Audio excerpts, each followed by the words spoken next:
They'll probably hang you, buddy.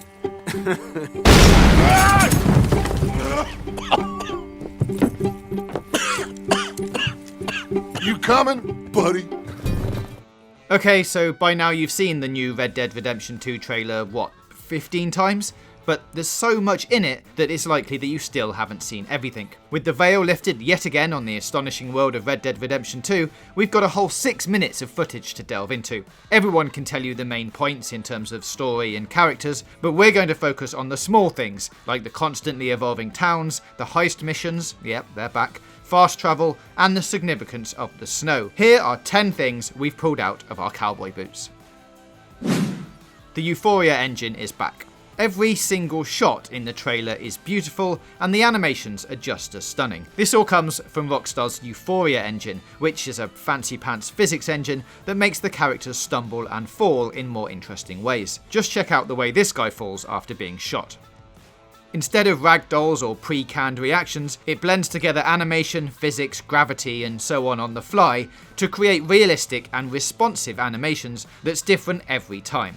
It was obviously used to great effect in GTA 4 and 5 and Red Dead Redemption for that matter, both for making people look really drunk and making sure they die in believable ways. Now, of course, it's even more refined in Red Dead Redemption 2, and you can see enemies crumble and scrabble in the mud trying to keep their balance. The story. One of the scenes in the first minute of the trailer has Dutch and Arthur wading their way through the snow saying, "We need to get those people warm and fed." Now here they're most likely talking about the other people in the camp, which implies that with the changing weather comes changing demands from your camp. With the extreme cold, you're going to need more food and warmth than usual to keep morale up. So whereas hunting, something that we already know is a key feature in Red Dead Redemption 2, is important, when a blizzard comes, it becomes a critical way to keep everyone alive. It's also a choice that you don't have to do. You can take your kill back to camp, or you can take it to the shop and sell it for coins, at the expense of your standing in the camp, of course. Now, back to the snow. This, as Mirio Kunti points out on GTA forums, could be the opening of the game. Now, that would obviously mirror the opening of GTA 5 somewhat. Here we might see a robbery in Blackwater in 1898 that goes wrong. Or right, I guess. And the gang have to flee the area. They get trapped when the passes get snowed in, and the law in West Elizabeth can't follow them, so assumes that they've died. The snow that we're seeing here would be the Great Blizzard of 1899, and would make for a great opening set piece. There's a new wanted system. Although having a bounty on your head in the first game was absolutely a thing, complete with wanted posters and posses coming after you, it looks like Red Dead 2 is going all GTA with the new wanted system. Instead of a 5-star rating though, you'll be moving up the naughty steps along with the actual letters of the word wanted. That means that there could be up to 6 levels in the stakes, with various actions building up the meter, from killing people to stealing things, looting, and all those other slap on the wrist activities. It also looks like wanted posters will still be a thing too, so watch out for your mug, or that of others, being pasted around town.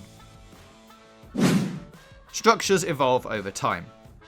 It's been confirmed that during your time playing Red Dead 2, that settlements and buildings will evolve over time, much like I wanted the Mile High Tower in GTA 5 to. And in this part of the trailer dedicated to explaining the importance of horses, we briefly see a structure in the background with a wagon of logs being pulled towards it. One of the big things Rockstar is pushing for in Red Dead 2 is that you'll be journeying through a living, breathing world, and this is a big hint towards that. The structure looks like it will evolve into a full-on building, as it's midway through construction, so during your playthrough, you'll probably want to revisit old areas to see how they've changed since you last saw them. More evidence of this can be seen here, with the guy in the bottom right carrying a wooden plank to a construction site.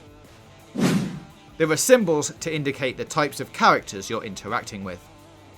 Next to the name of every character, there's an icon, ranging from yellow dots, red circles with a crosshair, and a red eye. It seems that this icon will indicate what kind of person you're interacting with. Eyes are witnesses, the crosshairs seem to be for figures of authority, and the yellow dot may have something to do with your honour. The yellow dot does appear when you're choosing whether to save or leave this man hanging off the edge of a cliff, which, by the way, is very, very similar to the choice you have to make in GTA 4 with Ivan the Terrible.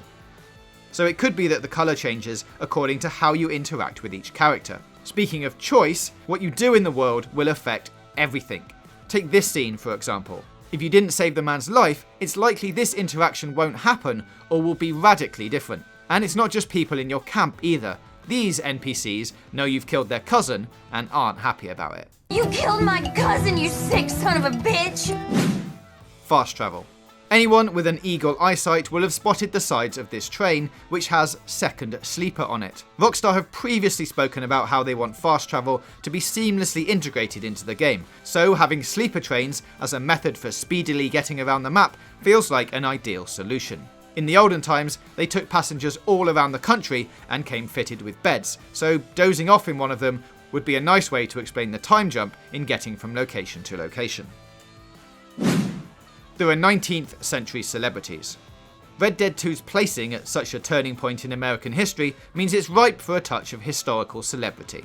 Which is why this guy is a dead ringer for Carlton Watkins, a famous landscape photographer of the time, and then there's this character that looks a little like Nikola Tesla, who moved to America in 1884 and stayed there until he died. Whoever this is has a beard instead of Tesla's trademark tash, but the centre parting is 100% Nikola. Side activities. Yep, I know, it would have been pretty hard to miss the giant hint that fishing is going to be in Red Dead 2. But for anyone who blinked and missed it, or just thought these three outlaws were admiring the sunset, fishing is going to be a big part of the game. And it could be that rather than being like hunting, which sustains the outlaw camp and keeps morale up, this could be more of a hobby that allows you to spend some quality time with Dutch and other members of the gang, because as we can see, Arthur isn't casting his line alone here. Interacting with NPCs and L2. Throughout the trailer, there are numerous different shots of the interaction menu in the bottom right when Arthur is busy interrogating NPCs. And we see a lot of the L2 option. Some of the time it's greyed out when he's talking to someone at a distance, but it becomes bold when he's busy beating someone up. What does it mean? Well, we're not entirely sure. Perhaps you can hold it down to bring up another set of actions aside from threatening, dismissing, or beating the poor sod who's in your eyeline. Or it could be that holding it down brings up the ramifications of violence against the NPC in question. It definitely seems, at times at least, to indicate what mission you're on, but who knows really. Well, Rockstar, obviously. Abigail and Jack Marston are part of your camp. Rumours of Abigail and Jack Marston being part of Red Dead Redemption 2 have been flying around since the first trailers, but this gameplay trailer confirms it. Sitting around the campfire is a woman with a young boy, who you see again at the camp. The pair are definitely Jack and Abigail. Not only do they look strikingly similar to the character we know and love from Red Dead Redemption, but the young boy is about the right age for Jack. He buries his mother in 1914 at the age of 19, which would mean he was born in 1985. Red Dead 2 is set in 1899, which would make Jack around 4 years old here, which looks about right for the little tyke. It's also worth considering that John and Abigail have a daughter around this time too, who dies sometime after 1906. And the little things. Okay, that's the main points we wanted to cover, but here's some quick-fire observations for those of you who've made it this far. This trailer is part of a series, so you can expect, if you ask me, at least 2 more trailers before release. Part 2 of this one, and an online trailer. Even if it's just that, we're talking about a new trailer every 3 weeks or so. For reference, Red Dead 1's introduction to gameplay series came out on March 24th, 2010, and Part 2 came out 9 days later on April 2nd. Take a quick look at the pre-order pack and you can see that you can customize your online camp with specific items. This will probably work a lot like your online apartments in GTA Online. There are strong 3:10 to Yuma references in the trailer. Ben Foster have this very jacket in the film, it's just in different colours.